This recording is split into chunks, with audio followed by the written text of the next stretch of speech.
Savoy hotel का श्रैप, British महिला का बदला। मसूरी की ठंडी पहाड़ियों में कोहरा घना होता जा रहा था। हवा इतनी ठंडी थी कि सांस भी धुएं जैसी दिख रही थी। घने बादलों के बीच धीरे धीरे एक पुरानी इमारत नजर आई, सवॉय होटल। ब्रिटिश राज के समय का बना हुआ यह होटल अब वीरान पड़ा था। कहते हैं इस होटल में कभी एक ब्रिटिश महिला रहती थी, मैडम फ्रांसिस गार्नेट ऑरमे। सन 1911 की बात है। सर्द रात थी, पहाड़ों पर बर्फ गिर रही थी। सवॉय होटल के कमरे नंबर 309 में मैडम फ्रांसिस अकेली थीं। मोमबत्ती की रोशनी में वो अपनी डायरी में कुछ लिख रही थीं। उनके चेहरे पर गहरी शांति थी, पर आंखों में किसी अनकहे डर की झलक साफ थी। उन्होंने आखिरी लाइन लिखी, मैं मर नहीं रही, मैं लौटूंगी। और उसी रात होटल की गलियों में उनकी चीख गूंज उठी। सुबह जब दरवाज़ा तोड़ा गया तो मैडम फ्रांसिस अपने बिस्तर पर मृत पाई गईं। उनके होठों पर हल्की मुस्कान थी और उंगलियों पर नीला निशान, जैसे किसी रहस्यमयी जहर का असर हो। पुलिस आए, डॉक्टर ने जांच की, पर किसी को कुछ समझ नहीं आया कि ये मौत कैसे हुई। कुछ सालों बाद वही डॉक्टर जो मैडम फ्रांसिस का पोस्टमार्टम करने आया था, उसी होटल में अपने कमरे में मरा मिला। उसकी उंगलियों पर भी वही नीला निशान था। कहानी यहीं खत्म नहीं हुई। कई सालों तक जो भी कमरे नंबर 309 में ठहरा, वो या तो बीमार पड़ गया या फिर गायब हो गया। धीरे धीरे होटल बंद हो गया और लोगों ने कहना शुरू कर दिया कि सवॉय होटल पर किसी ब्रिटिश महिला का श्राप है। समय बीत गया, साल 2024 आया। सोशल मीडिया की दुनिया में एक नाम तेजी से मशहूर हो रहा था, रिया शर्मा, एक ट्रैवल व्लॉगर। रिया रहस्यमयी जगहों की खोज में जाती थी। एक दिन उसने वीडियो बनाते हुए कहा, आज मैं मसूरी के सवॉय होटल जा रही हूँ।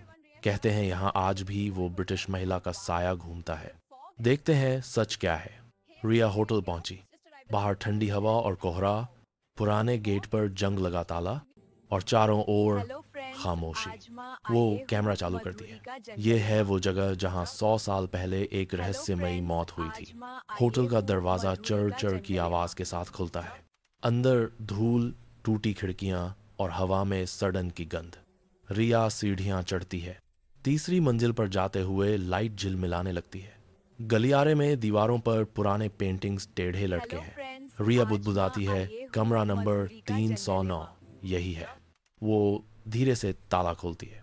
अंदर एक पुरानी मेज पर डायरी रखी है, धूल से ढकी पर बीच में खुली हुई, जैसे कोई उसे फिर से पढ़ने को बुला रहा हो।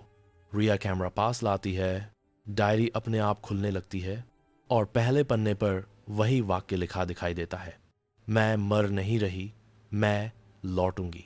कमरे की हवा ठंडी हो जाती है, मोमबत्ती की लौ नीली पड़ जाती है। रिया डर जाती है पर कैमरा चालू रखती है। वो आईने की तरफ बढ़ती है और देखती है आईने में उसके पीछे कोई खड़ा है। सफेद गाउन में एक ब्रिटिश महिला, मैडम फ्रांसिस। उसकी आंखें नीली चमक रही हैं, चेहरे पर अजीब सी मुस्कान। रिया धीरे धीरे पीछे मुड़ती है, पर वहां कोई नहीं। वो डर से कांप रही है। अचानक कमरे का दरवाजा अपने आप बंद हो जाता है। कैमरा गिर जाता है। रिया चीखती है, तुम कौन हो? नीली रोशनी की एक लहर कैमरे की तरफ बढ़ती है और सब कुछ अंधेरे में डूब जाता है। अगली सुबह होटल के कर्मचारी आते हैं। रिया का दरवाजा अंदर से बंद है। जब दरवाजा तोड़ा जाता है, अंदर सिर्फ उसका कैमरा चल रहा होता है। कमरे में रिया नहीं, सिर्फ ठंडी हवा और सन्नाटा। फुटेज में आखिरी फ्रेम में आईने के पीछे किसी के खड़े होने का धुंधला साया दिखता है। होटल फिर से बंद कर दिया गया। लोग कहते हैं रात के वक्त अगर कोई सवॉय होटल के पास से गुजरे तो तीसरी मंजिल की खिड़की से एक ब्रिटिश महिला की परछाई झांकती है और धीरे से कहती है, welcome back, I have been waiting.